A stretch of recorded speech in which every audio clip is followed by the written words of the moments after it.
Hey, it's Gigi and Spoon again, and we are exploring some more recipes today to try and make use of the special that we're running this week, our little last week until all this virus stuff goes away, which I'm sure it will. Let's keep our hopes up. But meanwhile, we're having the special. So $60 gets you a chicken dinner for 4 people. It's a whole free-range roasted chicken.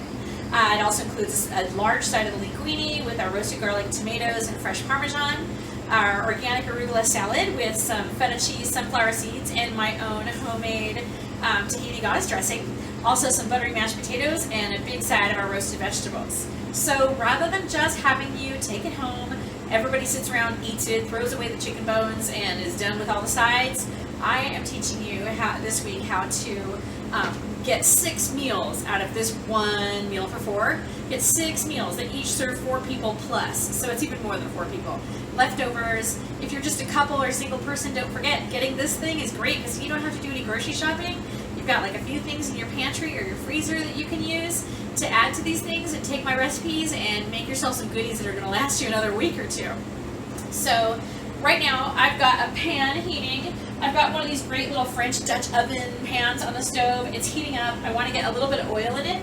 Don't forget that every time you're going to cook, you want to get your pan hot, then add your oil, get the oil hot, and then add your food. So that's one of like our little rules of thumb that I always make sure that everyone understands. One of the things I always want to do too is lay down some flavor. So this is going to be basically like chicken pot pie in a way, but it's really a shepherd's pie because you've got those mashed potatoes that you already have. And again, those are going to be a little crust that we're going to make on the top of this thing. But first we're going to start off with our little bit of our mirepoix, which is that carrot, onion, and celery that pretty much everyone has in their cupboard or in their fridge. Little garlic and some fresh thyme and some salt. That's going to go down in here. And remember that you always want to hear some noise happening when you're cooking, right? You want to hear that sizzling. We want to start getting some brown action happening on our vegetables. That's going to make all those natural sugars that are in the carrots and the onions come out into the pan, and they're going to start turning brown, which adds a whole depth of flavor that you wouldn't have if you were just making like a regular soup or anything and not actually browning the vegetables. I'm not a fan of those recipes that say just sweat them. You can if you're impatient, that's fine, but you're going to get so much more flavor if you just give it a couple more minutes and go ahead and crank it to high heat and let some of the edges get brown and some goo go on the bottom of the pan. This is always what I'm going to be repeating to you to try and get you to get a little more flavor in your food, especially if you're trying to incorporate some healthier products in your diet. You want to do that anyway, but especially now when we're all trying to stay healthy and make it through this crazy weird winter together, this is what you want to do. So I'm going to let those things kind of go. Just to let you know, we have a couple other things going. I'm going to start prepping what's going to be the crust eventually on this thing. We have an egg yolk mixed that I'm mixing in with our already made mashed potatoes because you get a big side of mashed potatoes. This is going to be a crust that goes on the top. Mixing the egg yolk in is going to make it even more rich as if cream and butter weren't enough. But it's also going to give it like a little like kind of fluffiness and make it so the edges get a little bit brown, and that's kind of what we're going to want to do with our oven. We have our oven already preheated. You can get all of these recipes on our website, and also I'm going to post them on Facebook. I'm going to attempt to do it on Instagram and wherever else I can. I can always email them to people, but I'd rather not spend my time doing that these days, to tell you the truth. But anyway, so that's going to be our crust. I've also got some Parmesan cheese. You can use extra sharp cheddar. You can even use like some groovy, yummy, like Point Reyes blue cheese or any kind of cheese that you want. I just am not a fan of Velveeta, so let's just stay away from that stuff. I know it's the apocalypse and everything, but again, Velveeta, maybe not. And then I have some of our organic frozen vegetable mix and some chicken broth and some other seasonings and stuff together. A little bit of white wine is eventually going to go down in here. And I just mixed a little bit of flour in here because it's going to make it almost like a gravy consistency, but a little bit lighter. So if you're someone who doesn't do any flour or wheat products, not a big deal.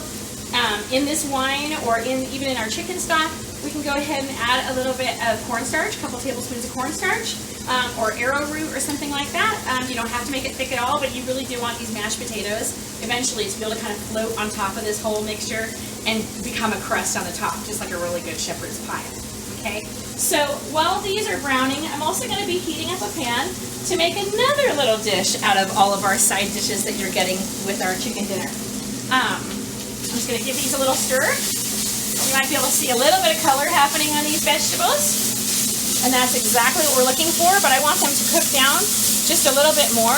Don't be afraid to add a little more oil either. But remember, if you're going to add some more oil to the pan, what I usually do is clear a little space in the center. And then I go ahead and add some oil. Okay. I let it get hot, and then I stir the vegetables in. So again, you have that seasoning. What's going to happen is that sizzle is going to mean that you get that browning going on, so it enhances the browning.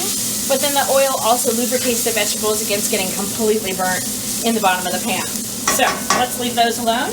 This guy's already getting hot. So we're going to go ahead and add a little bit of oil to it. And I'm starting my whole pasta fagioli. Pasta fagioli is kind of like a soup, but sometimes it's a little more like a pasta with some broth in it.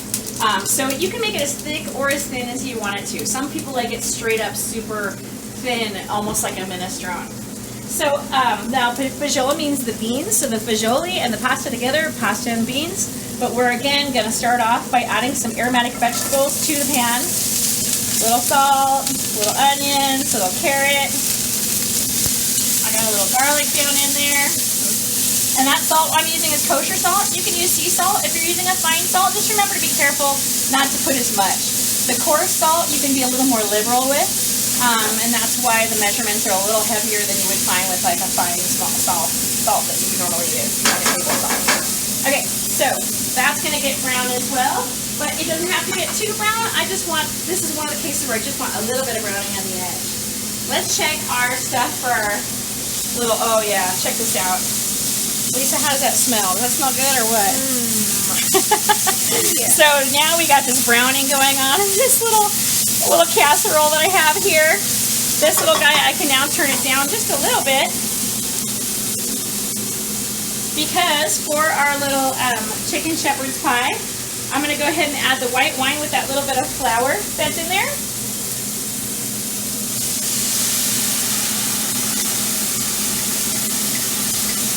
Okay, the last little bit using my little rubber spatula here. There we go. I want the wine to reduce and kind of evaporate. I don't necessarily want the alcohol, but I do want the flavor of all the other goodies in that wine.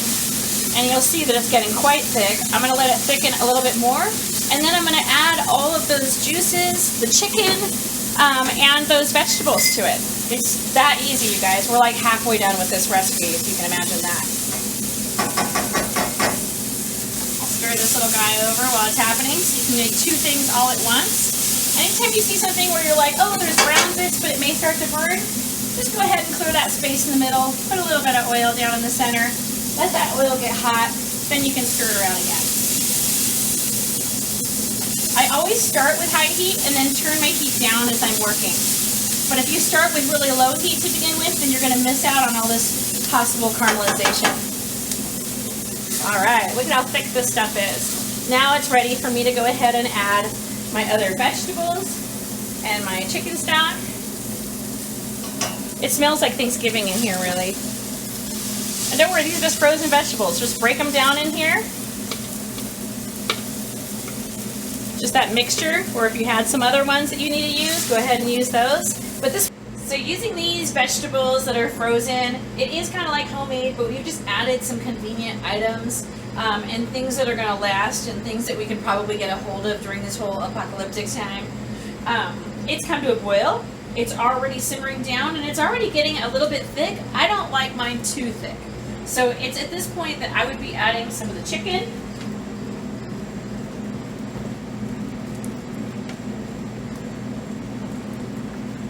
And then letting that kind of simmer down a little bit just for a few more minutes while I continue with my pasta fagioli. Okay, so the pasta fagioli is being that pasta with beans. I've got some chopped up kale, which is something you're going to find in a lot of kind of like Tuscan food. I'm going to go ahead and turn the heat back up on. I turn these down just for a little bit because they're getting nice and caramelized. And I'm starting to hear that sizzle again. But see that color there in that pan? That's really what I'm looking for before I added anything else to the pan. So I'm going to go ahead and get some more sizzling and maybe some snapping going with this chopped up kale. This is about a half a bunch. You could put more if you wanted to. If you don't have kale, want to use some other greens that maybe they wilt down a little faster, like spinach, you would maybe add those a little closer to the end. But kale is one of those greens that's super good for you. You got all your iron, your B vitamins, that kind of thing. But it kind of withstands a lot of cooking. So it can cook for a longer time, like the way collards and mustard greens can. So any of those things, even some escarole would be totally fine with this. So now we've got that kale down in there. I've got that heat up. I'm going to go ahead and crank it all the way. And what I'm going to do is add some of this red wine that Lisa and I have been drinking while we're doing this. It could be Cabernet, it could be Pinot Noir, whatever. I just like a really rich dark red for this kind of thing. Some of these fresh tomatoes. You can use some Italian herbs, dry Italian herbs, some dry basil, dry oregano. I'm a huge fan of fresh herbs, but certain dishes really do need some dry stuff. And right here we happen to just have some herbes de Provence, which has all sorts of good things that you'll also find in some of the Tuscan cooking. So you might as well just use it if you have it. Stop getting all those dry herbs and spices and letting them sit for like 2 years in your cupboard and then wondering why they're just in there getting dry and weird. So start actually using them, okay? So listen to that. So we've got that red wine. Almost burnt myself on this oven over here. We've got that red wine going down in there. It's going to kind of steam the kale a little bit. It's also going to be going down and getting some of that little caramelized sugars off the bottom of the pan. It's going to also, at this point, we're going to stop stirring it and let those tomatoes kind of start melting down, and then also let the alcohol evaporate. If we can evaporate that alcohol, then we're going to get all these great flavors and the sweetness and the rich depth from that red wine, but not that like boozy bite. Even though I do love my booze, in cooking, I want to make sure I let the alcohol cook off. So that's on high heat doing its thing. Let's come back over here to our little stuff that's starting to thicken up. It's going to just thicken just a little bit more, just a couple more minutes. The chicken is now starting to kind of tenderize in there with all those vegetables, and we're almost ready to kind of plop our crust down on there, but we'll just let it kind of do its thing. All right, so I can smell the difference in the pan with that red wine going into that super high heat, and it's evaporating. There's hardly any of it left. There's maybe just like a tablespoon or two in the pan, considering we put like a half a cup to a cup in there. So now that that's able to evaporate, we can just go ahead and start adding some of the rest of our ingredients. Now, I really love white beans. I couldn't find any white beans at the store. I guess that's one of those things that people are hoarding these days. So I had a can of pinto beans or a can of red kidney beans, whichever beans you want to add. I like the white beans for their creaminess, but if you don't have them, it's not a big deal. Just add what you've got. So we're adding some of this chicken stock and those beans that we drained and put in there. Stir that around, and once again we're going to bring that to a boil and let that simmer down. One of the last things we're going to do after this is simmered for a while, when I'm simmering these, don't forget, leave your lid off. What happens is that your water is going to evaporate from the broth, whichever one you're cooking. If you're cooking a soup, leave that lid off and allow that water to evaporate, because then what happens is all that good flavor concentrates, and that's kind of like what you're going for, is that concentration of flavor wherever you can get it. Alrighty, so this little guy looks like it's ready for me to start adding my my crust to the top of it. Now at first you're going to be like, oh my gosh, those potatoes are going to melt right down into it. It's okay. I don't need to spread them too much. The egg is going to help it kind of float just a little bit more, but some of it will sink down. Don't worry about it. It's going to be super good. So I'm just going to put little blops of the potatoes here and there, and they're almost going to become like potato dumplings. I told you it's kind of like pot pie meets shepherd's pie.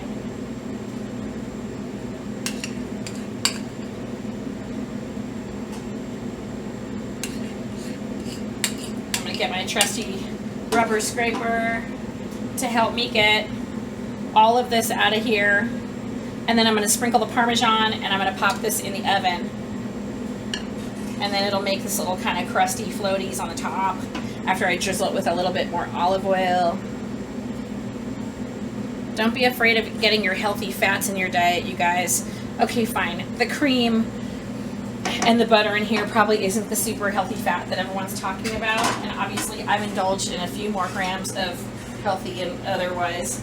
But at this point in time, we want to get that stuff and get that into our bodies and help us kind of like with our hair and our skin, our nails, our bones, and fight off infections and things like that. So we've got this little Parmesan. That is going to go right on top of where our potatoes are. And again, this could be any kind of cheese you want, or no cheese at all, but I'm sorry, I'm a cheese fiend. No cheese is not fun for me. So, I'm going to get this in our big oven.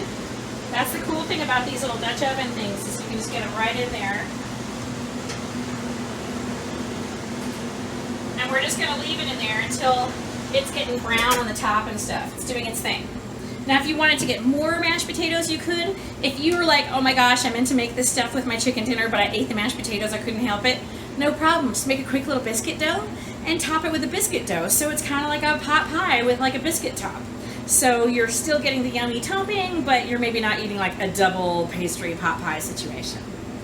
Alrighty, so we're gonna go ahead and let this cook for a little bit and come right back to you after it's simmered down and finish off our pasta, and then we'll be pulling our pot pie out of the oven.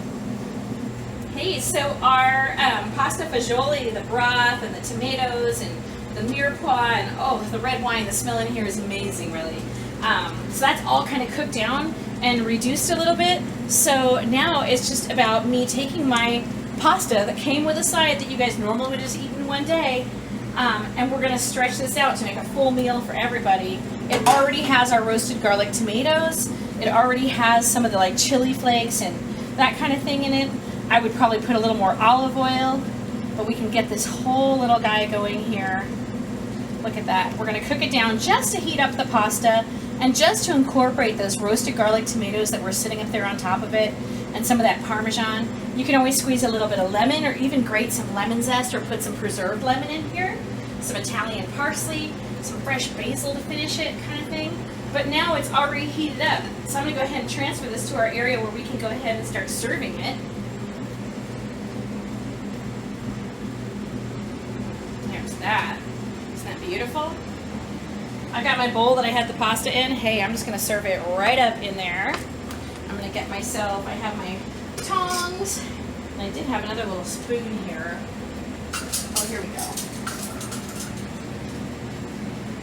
So this is like brothy, you've got the pasta, but you've got all these other vegetables. So automatically stretched out, everyone having a little side of pasta to everyone having a big full bowl of this beautiful kind of like a soup stew with the pasta and the tomatoes and the beans and that kale. A little more broth on here is what I prefer. I'm gonna get some more of this Parmesan on there. I'm gonna sprinkle a little bit of chiles on there because that's how I like it. That's our pasta fagioli. And now it's also time to reveal our beautiful chicken shepherd's pie.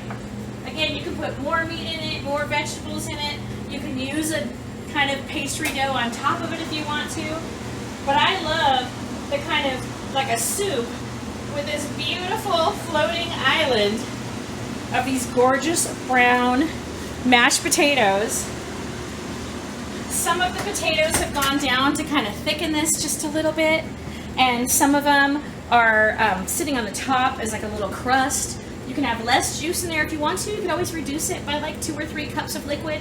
But I really love this because then you can just have this in a nice big bowl, and again, a little glass of wine, crusty bread on the side, and then we're done. So we've got our pasta fagioli and then our little chicken shepherd's pie.